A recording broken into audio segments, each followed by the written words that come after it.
नमस्कार दोस्तों, प्रयागराज से मैं शशि सिंह आप सबका स्वागत एवं अभिनंदन करती हूँ।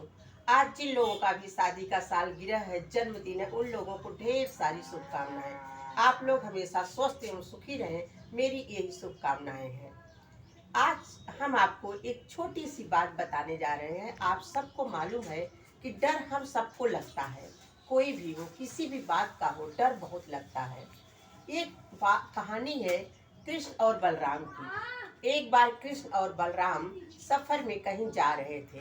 वो लोग जब चलते चलते काफी दूर निकल गए तो रात हो गई थी। रात को आगे भयानक जंगल था, जहाँ की बहुत ही जंगली जानवर, राक्षस, दैत्य रहा करते थे।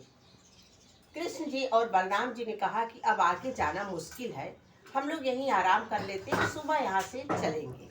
दोनों भाइयों ने रखा कि एक सोएंगे तो एक जागेंगे। कृष्ण ने बलराम से कहा कि दाऊ, मैं सो जाता हूँ, आप जागते रहिए, और जब आपको नींद आने लगेगी तो आप मुझे जगा दीजिएगा, मैं पहरा दूंगा और आप सो जाइएगा।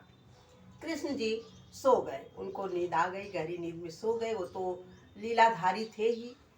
थोड़ी देर में रात का सन्नाटा, चारों तरफ अंधेरा, एक भयानक दैत्य आया और उन्होंने बड़ी तेज से उसने हुंकार भरी। बलराम जी थोड़ा सा डर गए। जब बलराम जी डरे तो दैत्य का आकार थोड़ा बड़ा हो गया और बलराम जी छोटे हो गए। थोड़ी देर में उस दैत्य ने फिर हुंकार भरी। इस बार बलराम जी और छोटे हुए और दैत्य और बड़ा हो गया। धीरे धीरे 2-3 बार इस तरह से हुंकार करते करते बलराम जी छोटे होते गए और दैत्य बड़ा होता चला गया। और लास्ट में जब दैत्य ने इतनी तेज हुंकार भरी कि बलराम जी गिरे और बेहोश हो गए। अचानक कृष्ण जी की नींद खुली। उन्होंने देखा दाऊ कहीं दिख नहीं रहे हैं। जब उन्होंने इधर उधर देखा तो दाऊ नीचे लेटे हुए थे। उनको क्या मालूम कि बेहोश हुए हैं, गिरे हुए हैं, डर के मारे हैं। कृष्ण जी ने सोचा कि हो सकता है कि दाऊ को नींद आ गई है और मैं अब पहरा देता हूँ। थोड़ी देर के बाद फिर वो दैत्य आया और उसने जोर से हुंकार भरी। जब उसने हुंकार भरी तो कृष्ण अडिग खड़े रहे, कुछ भी नहीं बोले। दैत्य का कद अब थोड़ा छोटा हो गया, यहाँ उल्टा हो गया। जब दोबारा उसने फिर हुंकार भरी अपनी तीखी आवाज, तेज आवाज में, तो कृष्ण जी मुस्कुराने लगे और उसकी आंख में आंख डाल के देखने लगे। जब कृष्ण जी मुस्कुराने लगे तो दैत्य जो है थोड़ा और छोटा हुआ। इस तरह से दैत्य हुंकार भरता, कृष्ण जी मुस्कुराते रहते, अडिग खड़े रहते। धीरे धीरे करते करते कृष्ण जी बड़े होते गए और दैत्य छोटा होता गया। कृष्ण जी ने उसको उठाया, वो इतना छोटा हो गया कि कृष्ण जी ने उसको अपने हाथों में उठा लिया। हाथों में उठा के और अपने फेंटे में बांध लिया, बांध के खोस लिया उसको। थोड़ी देर के बाद सवेरा होने लगा। जब भोर हो गई तो बलराम जी की चेतना लौटी और उन्होंने कृष्ण से पूछा कि तुम जग गए हो।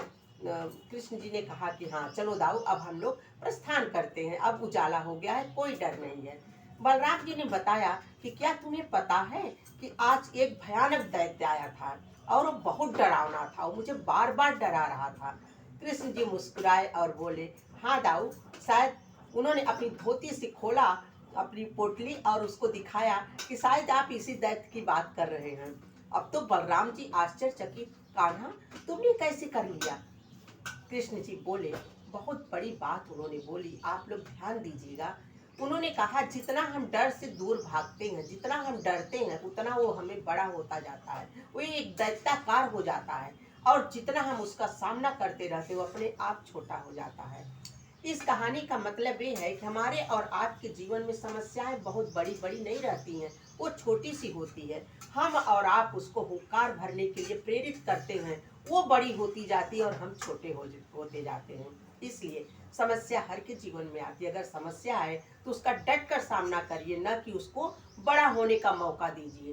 किसी भी तरह की कोई भी समस्या आए, डटे रहिए, आज नहीं तो कल उसको खत्म होना ही है।